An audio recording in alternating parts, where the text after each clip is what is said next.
A team lost the match by just a small detour on the kick? Let's find out. Coming in at number 6, we have the Immaculate Reception. It is regarded as one of the most famous plays in the history of the NFL, and it happened in the AFC Divisional Round in a game between the Pittsburgh Steelers and the Oakland Raiders at Three Rivers Stadium in Pittsburgh. It was December 23, 1972, and the Steelers were trailing 7-6, facing 4th and 10 on their own 40-yard line with 22 seconds remaining in the game and no timeouts. Pittsburgh quarterback Terry Bradshaw threw a pass to attempted John Fuqua, but the ball either bounced off the helmet of the Raiders safety Jack Tatum or off the hands of Fuqua. As it fell, the Steelers fullback Franco Harris scooped it up for the game-winning touchdown. It is known as the Immaculate Reception.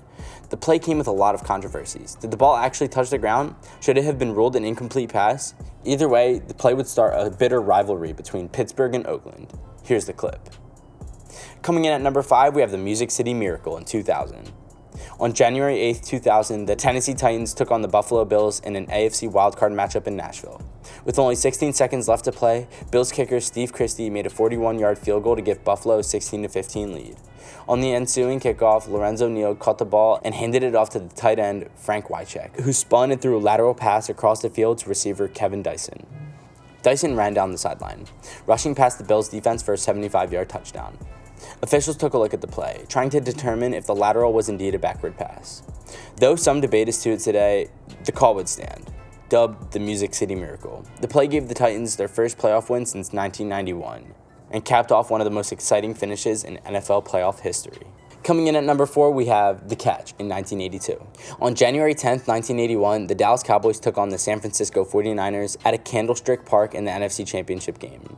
The Cowboys would take a 27-21 lead late in the game, but they left too much time for the 49ers quarterback Joe Montana. He would lead the 49ers on a methodical 14-play, 83-yard drive to get the ball to the Cowboys' 6-yard line with only 58 seconds left in the game. Facing 3rd and 3, San Francisco wide receiver Dwight Clark made a leaping grab in the back of the end zone to complete a 6-yard touchdown pass from Montana, giving the 49ers a sweet 28-27 victory. The game would represent a power shift of sorts, and it marked as the end of the Cowboys' NFC domination and the beginning of the 49ers dynasty in the 1980s. Here's the clip. Coming in at number 3, we have The Tackle. Super Bowl XXXIV saw the St. Louis Rams take on the Tennessee Titans on January 3, 2000 at the Georgia Dome in Atlanta. Despite featuring two solid offenses, the game was mostly a defensive battle in the first half, with the Rams leading only 9-0 at halftime. After the Rams went up 16-0 in the second half, the Titans responded with 16 consecutive points to tie the game with only 2 minutes and 12 seconds remaining. Rams quarterback Kurt Warner would respond with a 73-yard touchdown pass to wide receiver Isaac Bruce to regain the lead. The Titans then drove down the field, reaching the St. Louis 10-yard line with just 6 seconds left to go.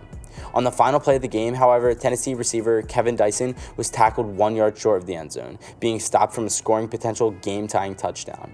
The Rams would win this game 23-16, and their play would go on to the NFL lore, known as the 1-yard shot, or simply the tackle. Here's the clip. Coming in at number 2, we have the helmet catch. On February 3, 2008, in the waning minutes of Super Bowl XLII, football fans witnessed one of the greatest plays of Super Bowl history. The undefeated and heavily favored New England Patriots had just scored with only 2 minutes and 42 seconds left in the game to take a 14-10 lead. The Giants were trying to answer with a drive of their own, but were stalled to their own 44-yard line, facing 3rd and 5 with only 1 minute and 15 seconds remaining. On the ensuing play, Giants quarterback Eli Manning escaped the grasp of 3 defensive players, hurling a pass downfield that was caught by wide receiver David Tyree. But it wasn't any old catch. Tyree made the grab by leaping up in the air and pressing the ball against his helmet. The play was a 32-yard gain and was set up to be the game-winning touchdown, as the Giants beat the Patriots 17-14, crushing New England's hope of making history. And finally, in the number 1 spot, we have wide right.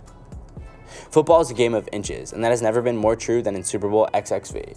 On January 27, 1991, the Buffalo Bills and the New York Giants squared off in a game that might have been best remembered for Whitney Houston's memorable performance of the Star-Spangled Banner in the pregame, if not for the events that would transpire at the end of the game. With just over 2 minutes to play and trailing 20-19, Bills quarterback Jim Kelly led the team down the field with a mix of scrambles, short passes, and runs, eventually managing to get the Bills to the Giants' 20-yard line, just within field goal range with 8 seconds left to play. Scott Norwood attempted a 47-yard game-winning field goal, but his kick sailed wide right, less than a yard outside the goalpost. The game became the first and thus far only Super Bowl game decided by only 1 point and launched what would have become a 4-game losing streak in the Super Bowl for the Buffalo Bills. Well, guys, that's it for today. Let us know what you think was the best moment in the NFL in the comment section down below. We hope you liked the video. Thank you so much for watching until the end, and as always, don't forget to like and subscribe. I'll see you guys next time and have a great day. Peace.